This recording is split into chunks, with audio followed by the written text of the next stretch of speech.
Okay, so when we met on Monday, even though there were a few people, we looked at work. What does it mean to do work? Basically, whenever work is done, there is a transfer of energy from the particular object which is performing the work to the object on which the work is being done. We looked at how much work you do if the force and the displacement were in the same direction. We also looked at how much work would be done if the force and displacement were at 90 degrees to each other. So in that case, we saw that actually zero work would be done. Then we looked at how much work would be done if the force and the displacement were opposite each other, and in that particular case we saw that the resulting work would be negative. We discussed what the meaning of positive work is, in that if work done is positive, it means that the object being displaced is going to gain energy. And we also saw that if the work done is negative, it simply means that the object is going to lose energy. So that's what we looked at. We looked at also energy in terms of chemical energy, which is the energy we get from food. That it's very, very important that people have foods, whether it's breakfast, lunch, or supper, because one of the components which we get from that food is something called chemical energy in the form of carbohydrates, proteins, or fats. The other thing we looked at were the forms of energy would be interested in this course in terms of kinetic energy, which is the energy an object has as a result of its motion, and also gravitational potential energy, which is the energy an object has as a result of its position or its height from the surface of the earth. So in terms of gravitational potential energy, we saw that the higher the object is above the surface of the earth, the greater its potential energy is. And in the case of kinetic energy, we saw that kinetic energy depends on mass and also on velocity. Now, what we are going to look at here is a relationship which is known as the work energy theorem, and this relationship gives us the connection between how much work you have done and how much energy is going to be transferred to an object in the form of kinetic energy if the object does not experience any change in gravitational potential energy.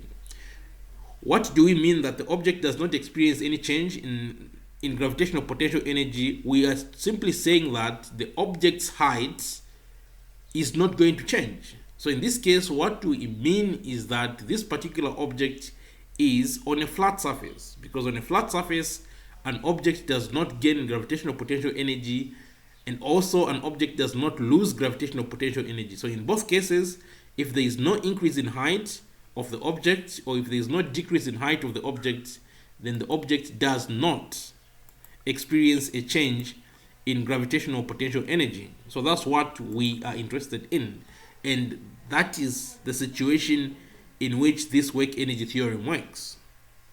The work energy theorem is also known as the principle of work and energy. Then what does it say? It says that when work is done on an object of mass m and there is no change in gravitational potential energy, so if you perform work on an object of mass m and as you are performing this work, the height does not change, meaning that there is no change in gravitational potential energy, it simply means that the energy which you have transferred to this particular object as a result of you doing work is going to show up as kinetic energy. So when you perform work on an object on a flat surface, not on an incline but on a flat surface, when you perform work on an object on a flat surface, then that particular energy which is transferred appears in the form of kinetic energy. So in that case, we're just simply saying that the work done is equals to the change in kinetic energy. This change in kinetic energy can be an increase in kinetic energy, or it can be a decrease in kinetic energy. And it depends. If the work done is positive, then the change in kinetic energy is going to be positive. So if you do positive work, then the change is going to be positive, meaning that the kinetic energy of that particular object on which the work has been done is going to increase. If the work done is negative, then the change in kinetic energy is also going to be negative, meaning that that particular object you've done work on is going to experience a decrease in kinetic energy. So that's what you're saying here. So this is the work energy theorem. The work done is equals to the change in kinetic energy. This change in kinetic energy, if we are talking about change, then it means that there has to be a value of final kinetic energy. Then it also means that there has to be a value of initial kinetic energy. Okay. If the final kinetic energy is the same as the initial kinetic energy, then there is no change in kinetic energy. And if there is no change in kinetic energy, it simply means that there is no work which has been done. Okay.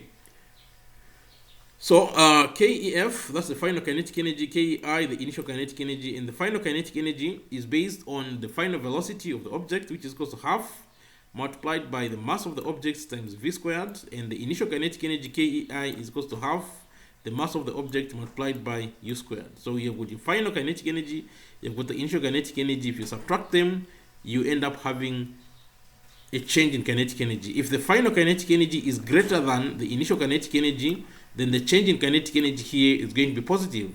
If the final kinetic energy is less than the initial kinetic energy, in the case where an object comes to a stop, for example, if an object was moving, then it comes to a stop, then clearly after it has stopped, its final kinetic energy is 0. And the initial kinetic energy in this case is going to be greater than the final kinetic energy. So in such a case, where the final kinetic energy is less than the initial kinetic energy, then you can see that this change in kinetic energy is going to be equals to negative. So if this thing is negative, if delta change in kinetic energy is negative, like in the case where an object comes to a stop, then it tells you that the work which has been, whenever an object comes to a stop, negative work has been done. So basically, what do we mean by negative work? It means that energy has been subtracted, has been removed from this particular object. That's what it means. So here, the change in kinetic energy is going to be equal to half mv squared minus half mu squared, like that. So this is going to be the change in kinetic energy. Any questions so far? Are there any questions? No questions. Okay, next we move on to an example. A 0.5 kg block slides across a table with an initial velocity of 0.2 meters per second and comes to rest at a distance of 0.7 meters. Find the average frictional force that retards its motion. So in this case, we have a block which has got a mass of 0.5 kg, and this block had an initial velocity of 0.2 meters per second, and it comes to a stop. So when it comes to a stop, its final velocity is equal to 0. So there is a change in the velocity of the block from 0.2 meters per second to 0 meters per second, and this all happens through a distance of 0.8. So we can work out the initial velocity here is 0.2 meters per second. So we can work out the initial kinetic energy, KEI, that's equal to half mv squared, which is equal to half 0.5 times 0.2 squared, that gives us 0.01 joules. When the block comes to rest, its final velocity is 0 meters per second. So we can work out the final kinetic energy, KEF is equal to half mv squared equals to half 0.5 times 0 squared, which gives you 0 joules. Then with our KEF, our initial kinetic energy, and our final kinetic energy, we can work out the change in kinetic energy, which is equal to KEF, the final kinetic energy minus the initial kinetic energy. In our case, the final kinetic energy is 0 joules minus the initial, which is 0.01. So we end up having a change in kinetic energy, which is equal to minus 0.01 joules. So the change in kinetic energy here, as you can see, is negative. So we have a negative kinetic energy change.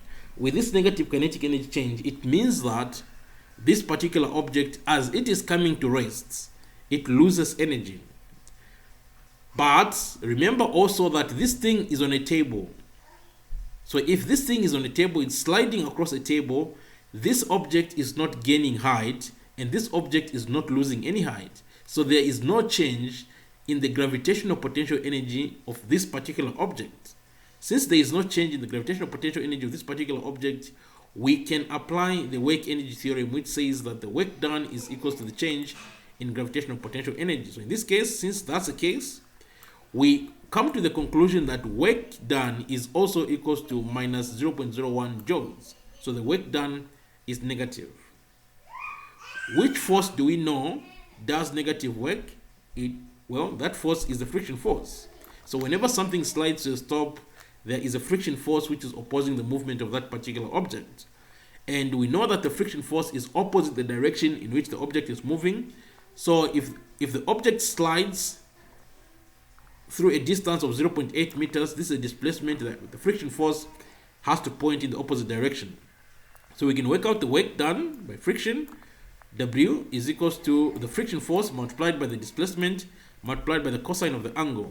The displacement is 0.7 meters, but the angle between the friction force and the displacement and the direction between where the object is going is 180 degrees. So what we end up having is the friction force multiplied by 0.7 meters multiplied by the cosine of the angle, which is that. So we know that this weight, which is given by this, is also equal to the change in kinetic energy, which is given by that. So when we equate this, and of course cosine of 180 is negative, so we end up having minus the friction force multiplied by 0.7 multiplied equals to minus 0.01 joules. You divide both sides, you end up having the friction force is equals to minus 0.01 joules divided by minus 0.7 meters. So you end up having a friction force being equals to 0.01 newtons. So this is the friction force which brings the object to a stop. So this is an example of how you can apply the work energy theorem. You need to be aware of a couple of things. One, either in this particular situation, like in this example, the kinetic energy is changing. How do you know that the kinetic energy is changing? It's because the velocity is changing. So if the velocity changes, it means that the kinetic energy also changes. As the kinetic energy is changing, you also need to be aware of the fact that there should be no increase in the height or depth of the object. So the object needs to be moving on a flat surface. So if the object is moving on a flat surface, then there is no change in gravitational potential energy. If there is no change in gravitational potential energy and the object's velocity changes, then the change in the change in kinetic energy is equals to the work done, and you can do like that. Is that clear?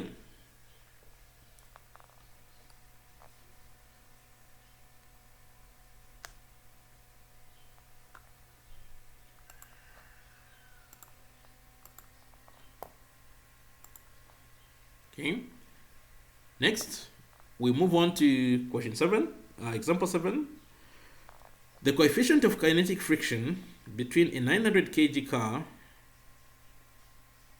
and the pavement is mu k 0.8. If a car is moving at 25 meters per second along the level pavement when it begins to skid to a stop, how far will it go before stopping? So here again, we have a car which is moving at 25 meters per second. Then of course we are told that it comes to a stop after skidding. So the question here is different. They're asking us to find out how far this car, how long is it going to take this car to come to a stop. We know the mass of the car is 900. So using the mass of the car, the velocity of the car it had when it started skidding, and the velocity of the car it has when it stops, we can work out the change in kinetic friction in this case. So in that case, the change in kinetic energy. The change in kinetic energy is going to be equal to half the mass of the car, the final velocity, minus half the mass of the car, the initial velocity. The final velocity when the car comes to a stop is 0. The initial velocity in this case was 25 meters per second. The mass of the car is 900. So with that information, we substitute here.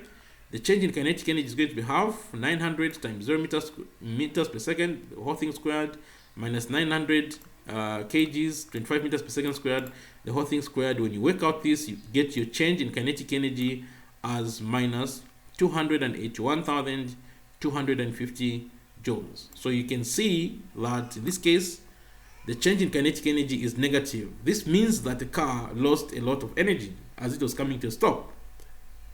Okay, that's fine. We are told the car is moving along a level pavement. This statement here, along a level pavement. What does that mean? It means that the car was not moving on an incline. This was a pavement which was flat. So there was no change in the gravitational potential energy of the car. So if there is no change in the gravitational potential energy of the car, then we can equate the change in kinetic energy to be equals to the work that has been done. And the work that has been done by what? The work that has been done by the friction force. We are told here there's friction being involved, and the coefficient of friction is 0.8, like that. So in that case, we can work out how much the friction force is. So because for us to do work, you need to know what the force is. And in this case, we're talking about friction, meaning that we need to know what the friction is. So all the time, if you're working out friction, friction is equals to the coefficient of friction. In this case, coefficient of kinetic friction multiplied by the normal force. The coefficient of kinetic friction in our case is 0.8, and we need to find the normal force. From our studies, we know that the normal force is equals to, on a flat surface, the normal force is equals to the weight of the object, which is equal to the mass times g. So if you substitute this here, you end up having your friction force being equals to coefficient of kinetic friction, the mass of the object, and the acceleration due to gravity. So your friction force is going to be equals to 0.8 multiplied by 900 kgs multiplied by 9.8. So we end up having a friction force which is equals to 7,056 newtons. So this is the friction force which is opposing the skidding of the car as the car comes to a stop. With this friction, we can work out how much work has been done. We know that friction always points in the opposite direction, and the car, as it's skidding, has to move forward.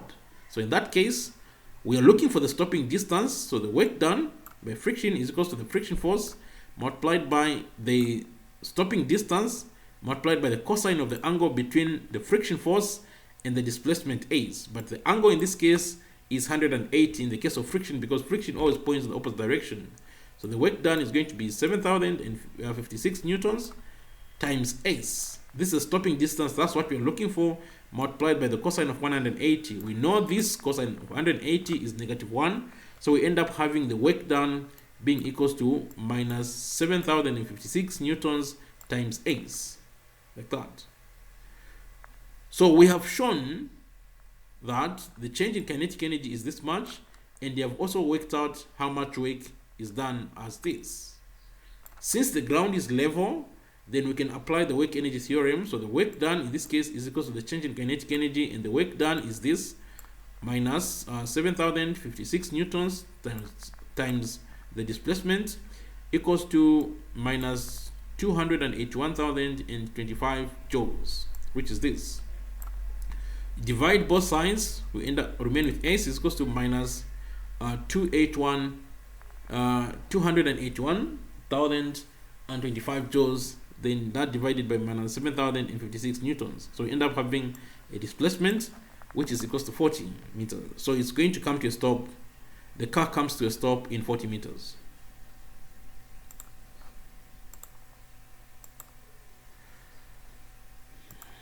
Next, is there any question?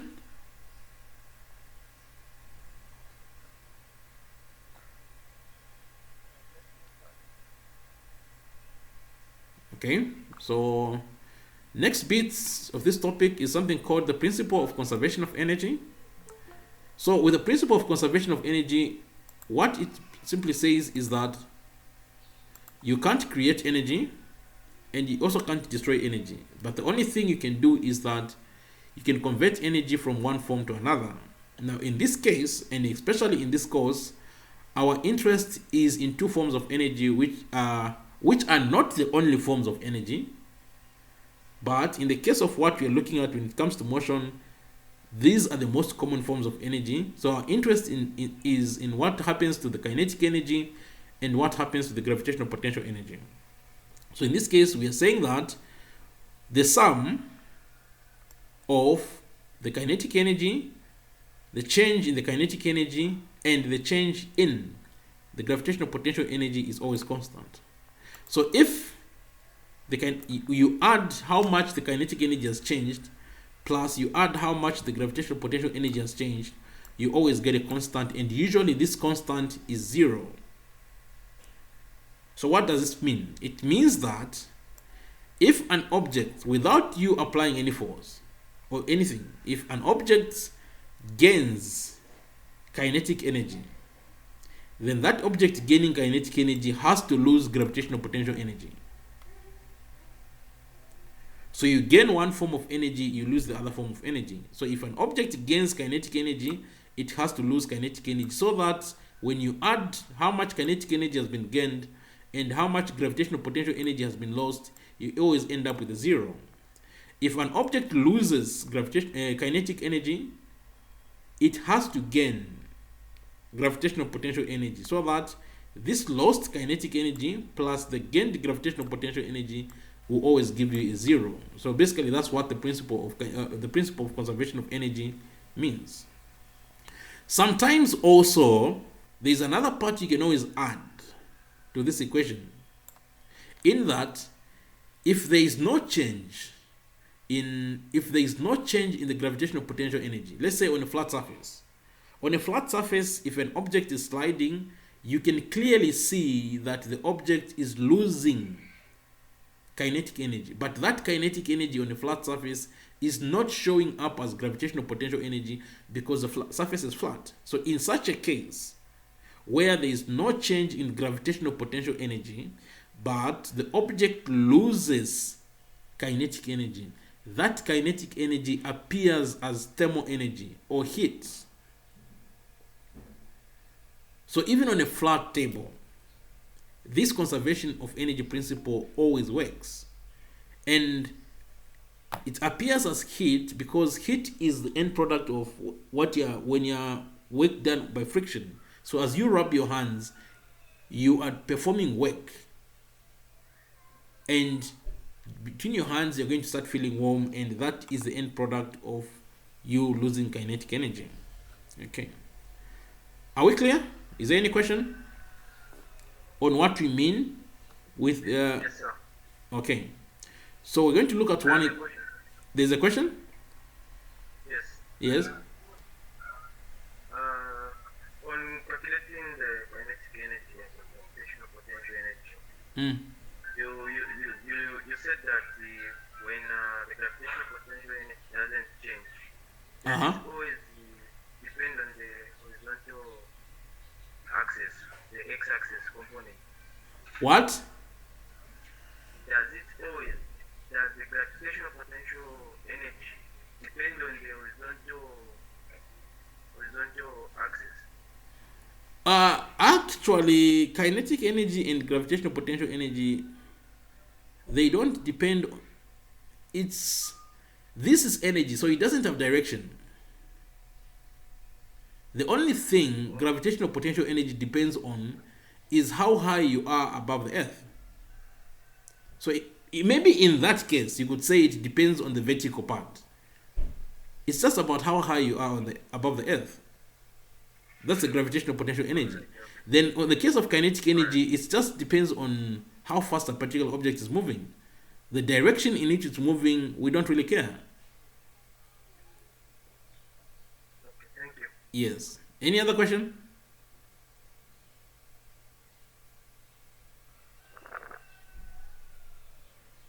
Okay, so if there are no other questions, we're going to look at an example. Okay, in this case, example 8. A 1 kg projectile is shot upwards from Earth with a speed of 20 meters per second. How high is it when the speed is 8 meters per second? So here we have an object which is shot straight upwards, with a velocity of 20 meters per second, and this velocity eventually becomes 8 meters per second, because as we know, as you move away from the surface of the earth, then your velocity is going to reduce. So this particular object undergoes a change in velocity, sorry, a change in kinetic energy. So the change in kinetic energy in this case, the change in kinetic energy, delta Ke, is equals to half mass, the final velocity, which is the 8 meters per second, minus half m, the initial velocity, which is 20 meters per second. So using this and the mass of the object, we can work out how much the kinetic energy has changed. So that's going to be Ke, delta K, the change in kinetic energy, half 1 kg times 8 meters per second squared, minus half 1 kg times 20 meters per second squared, and that gives you delta Ke as minus 168 joules, 168 joules. So this is how much the kinetic energy will change. So as you can see here, the change in kinetic energy is negative.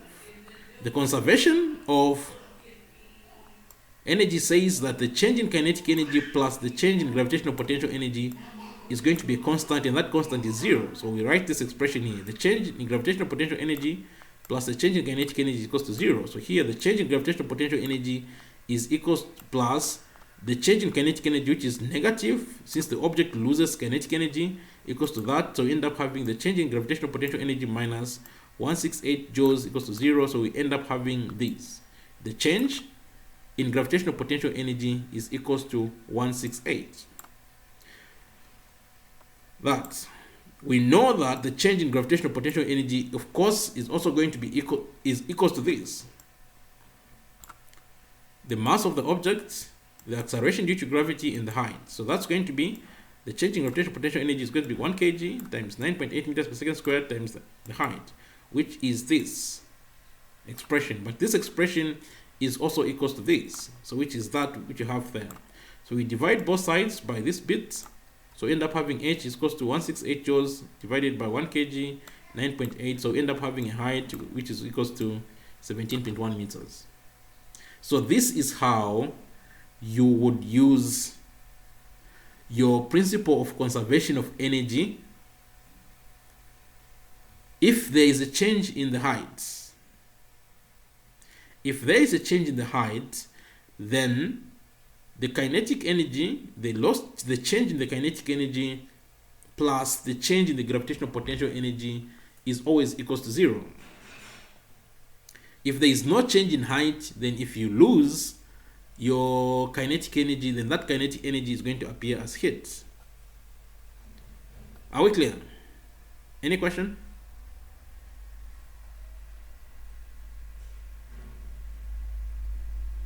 Is there any question?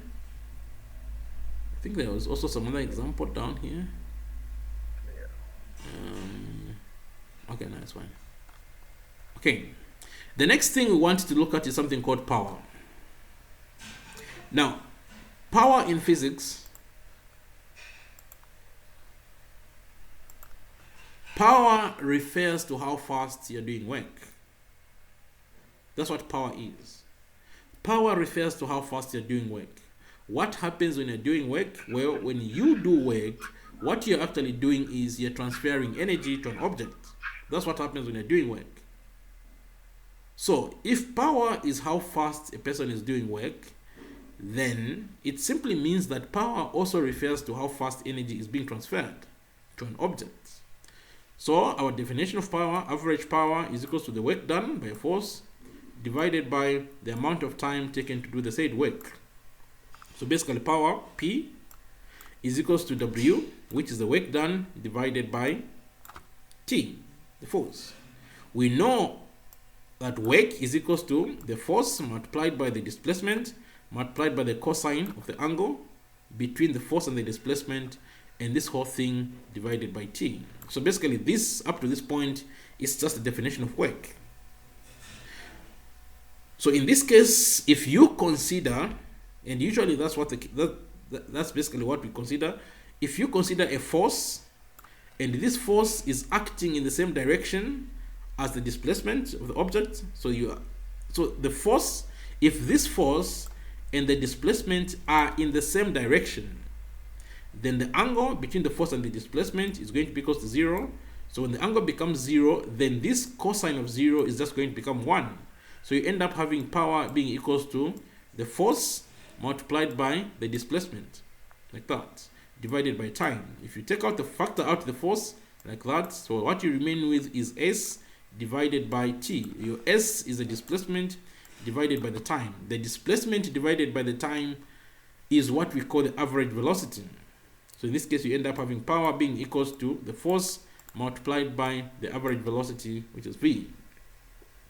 So you can also give power, you can also work out power in terms of the force multiplied by the average velocity.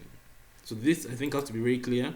It's supposed to be V bar in terms of the average velocity. But here, we have tried to do that. So the force here, the applied force multiplied by V, which is the average velocity of that particular object. So there are two ways in which you can work out power.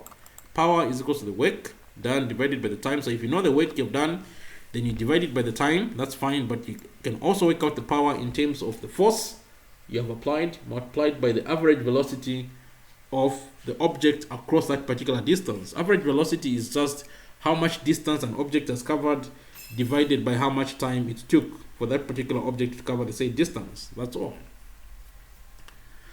Power is measured in watts, that, and the symbol for watts is W. So what do we mean by 1 watt? Well, 1 watt simply means that you are performing work, you're performing 1 joule of work per second, or you are transferring 1 joule of energy per second to another object. That's what power is. Also, in terms of this, F multiplied by V, you can also define 1 watt in terms of if you have a situation where a force of 1 Newton causes an object to move with a velocity of 1 meters per second. So if a force of 1 Newton acts on an object and this particular object moves with an average velocity of 1 meters per second, then what you have there is 1 watt. Now the watt, as it turns out, it's quite small and it's not a very, very convenient unit of power. So there's another unit of power which is commonly used, which is what's known as a kilowatt hour. Now the kilowatt is the power. Kilowatt basically means that 1000 watts, and the hour is the time. So what has happened here with kilowatt? What happens with kilowatt is that you are multiplying the power, the P, multiplying by the time, this. So you are multiplying this P, which is the kilowatt, 1000 watts, then you're multiplying that by time. That. So you're doing that. I don't know whether you guys like doing cross multiplication. Okay. So basically, when you do this, what you can see, what you're getting is the work. So basically it's saying how much work do you need to do for you to transfer 1 kilowatt of power in 1 hour. So if you look at this here, so 1 kilowatt hour, basically that is equals to 1000 joules per second. That is a watt multiplied by 1 hour. And so this 1000 joules per second times 1 hour is 3,600 seconds. So you multiply this times that, what you end up with is with this amount of work. So this is 3,600,000 joules of work. So in 1 kilowatt hour, for you to deliver power which is equals to 1 kilowatt hour in 1 hour, you need to do this amount of work. That's that there. Yeah, this example needs to move from here. It's in the wrong place. Yeah. How large a force is required to accelerate a 1,300 kg car from rest to a speed of 20 meters per second in a distance of 80 meters. So here you've got a car with a certain amount of mass.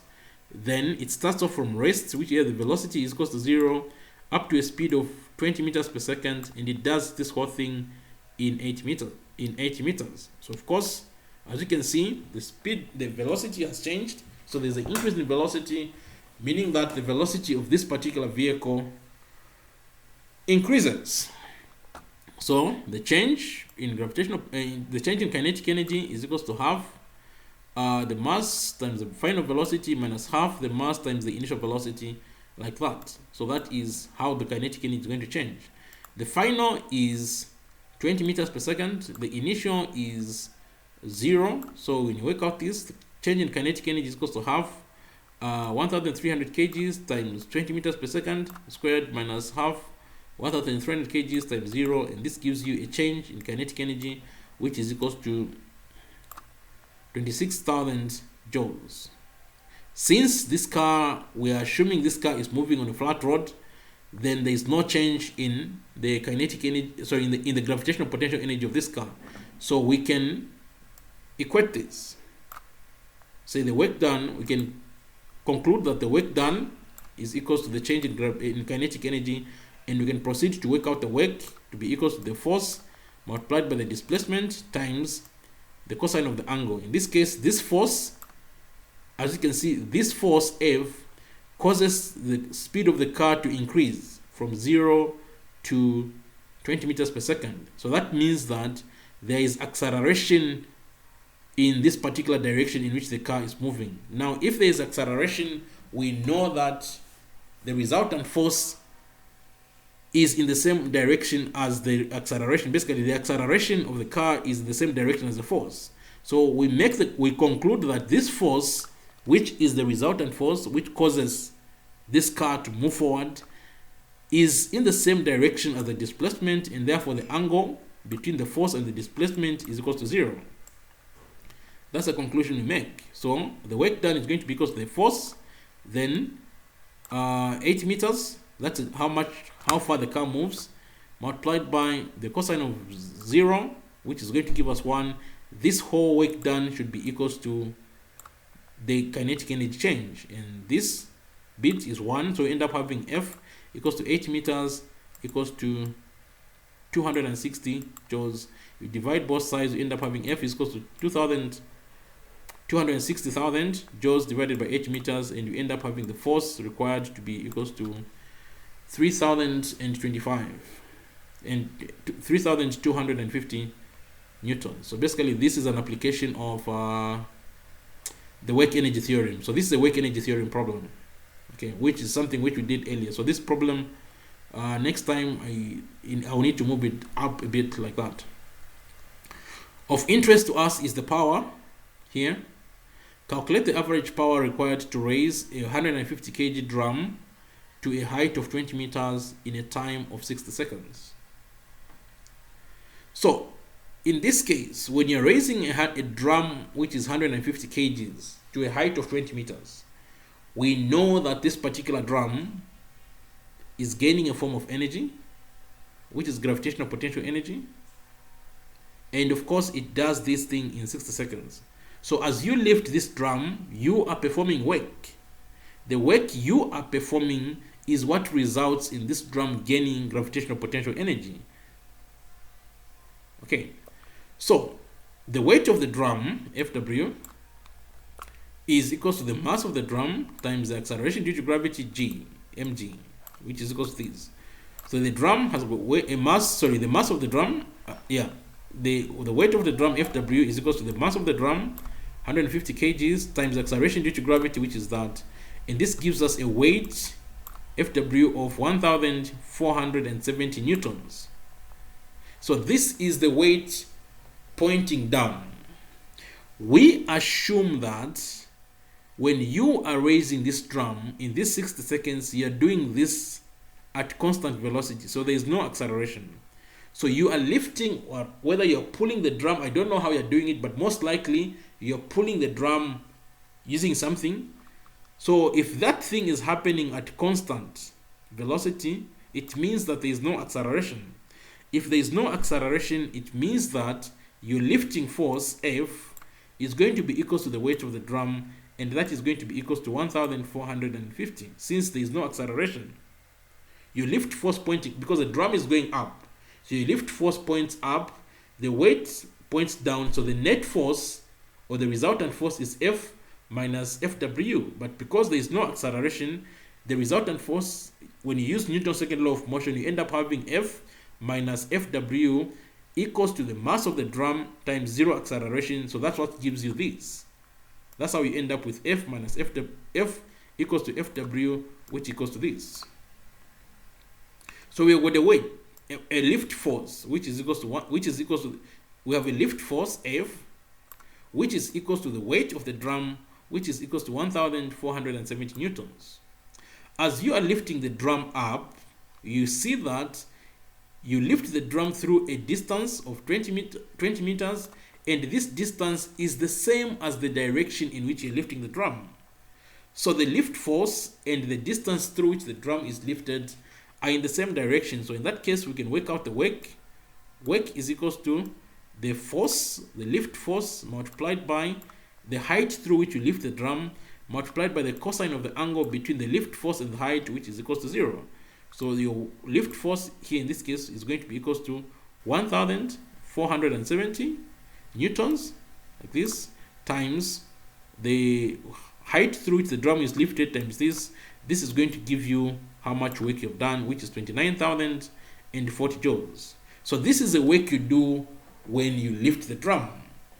This work you've done when you're lifting the drum is also equals to the gravitational potential energy gained by the drum as it is being lifted, because the gravitational potential energy is just equals to the mass of the drum times the acceleration due to gravity times the height, which will come out to be 29,040 joules. Now that you have found the work which has been done in lifting the drum, you can divide this work which has been done by the time. The time in this case is 60 seconds. So we want to find out how much work is being done per second. So that's going to be the power, which is power 29,400 joules divided by 6 seconds, and that gives you a power of 490 watts. So this is the power required. You need to have a power of 490 watts. Basically, we are saying that every second 490 joules of energy are gained by the drum as it is being lifted up. Any questions? We've come to the end. So with this coming to the end here, I don't know, when is your test?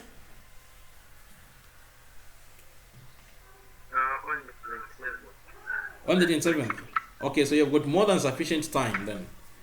Because from here, we're going to start looking at linear momentum, impulse, and something called conservation of energy. So we should be able to do that, I think, next week and that other week. Yeah. We have a Monday, that other week. So I think our days are good. So by the time you write your test, you should have covered the topic of linear momentum, impulse, and conservation of energy. I think by that time you guys will be going home also, in that same particular week. So I think you have next week and that other week before you go home. Okay. Yes.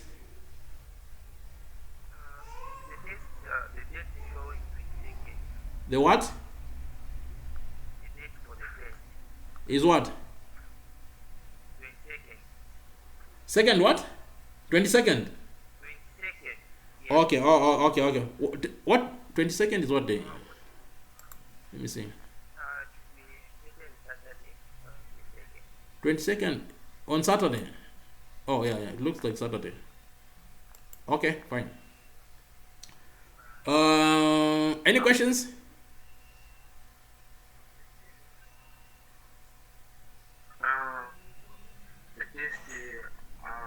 What is it going to contain in terms of the topics that are going to come? I think up to this topic. I'm not very sure, but you can always find out. But I think up to this topic. If you're not up to this topic, then up to the next topic, which is the linear momentum impulse and conservation of linear momentum. The stuff we're going to start doing next week. But I don't think the stuff we'll start doing next week is going to be there. I think up to this topic, because we are sure almost every group have done this bit. All right, thank you. Yeah. Any other question? Okay, if there are no other questions, we'll stop sharing. See you next week. Have a good weekend.